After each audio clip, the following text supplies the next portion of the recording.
Welcome to the weekly Metals, Money, and Markets update for the week ending Friday, June 17th, 2016, hosted by Mickey Fulp, the Mercenary Geologist, and for miningclips.com, I'm Eric Bertsch. Hi, Mickey. Hello, Eric. Well, it's been an interesting week here. Stocks kind of turned to the downside on the fears of Brexit, and of course we were holding our breath for news from the Fed midweek here. And at the end of it all, we're still nowhere closer to knowing whether Britain's going to exit or not. But we do know that everybody left their rates unchanged this week.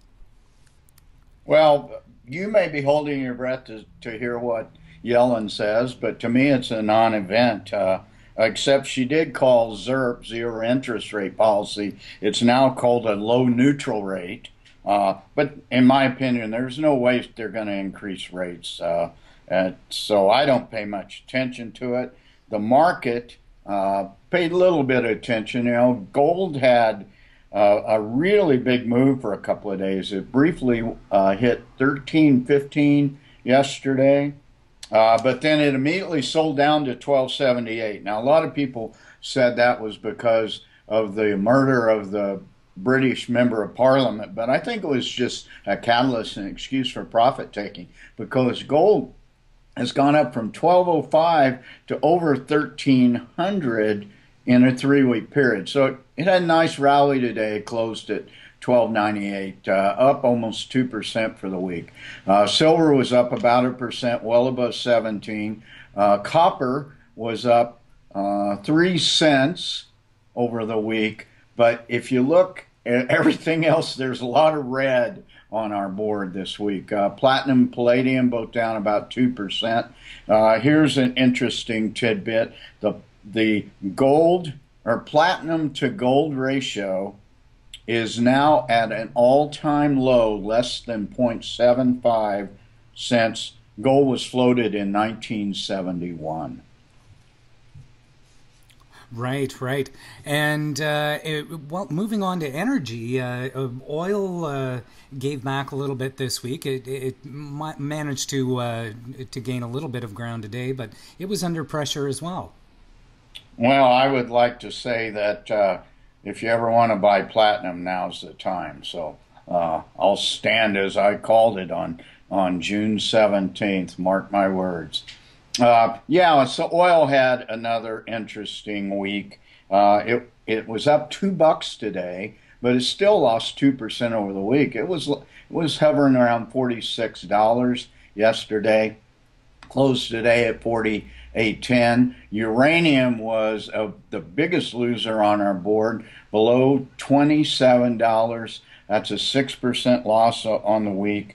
That's to be expected. Uranium never does well during the summer, and so I think arguably you could say we're at the beginning of the summer doldrums right now. Definitely. And moving on to currencies, basically the Canadian loonie, the US dollar, and the euro all ended slightly lower this week. Well, on my board, I had the euro up about 0.2%. The dollar lost about 0.5%, closed the week at 94.15. It was pretty much range bound, but it lost over 4 days in a row. Euro up slightly at 0.2%, closed at 113. And the Canadian loonie, once again, back down below 78 cents. It lost 1% over the week. Mm-hmm. And moving on to markets, it was a sea of red this week, as although we're still close to all-time highs on these indices, we did see a lot of red this week, and we ended down. Yeah, I think, what are we? We're doing the math in my head, maybe about 5% off of all-time highs. But the Dow, the S&P 500, and then NASDAQ, all down between 1 and 2% over the week. Toronto Venture Exchange spent the week consolidating. It closed at 7.15. That's a bit of a surprise with the fact that gold was up almost 2% over the week, but we kind of like this consolidation. You don't want markets to get ahead of themselves. I think the real story for the week was gold was up significantly, tested that 1300 range, above 1300, immediately fell back, but now that's been exceeded. 1315, that's the highest gold price since August of 2014. That's significant. Oil looks like it's consolidating at around $50. $50 is now kind of looked upon as the tipping point for more drill rigs to come on in the U.S. There were 6 more drill rigs operating this week, and that contributed to the weakness in oil. And for the first time this week, I've seen very bullish contrarian views on the oil price. I saw a forecast of $70 by the end of the year and $85 by the end of the year. So the contrarians are starting to come out in the oil market, and that's always good.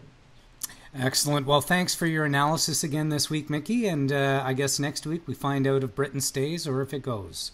We'll find out. As the Clash said, should I stay or should I go?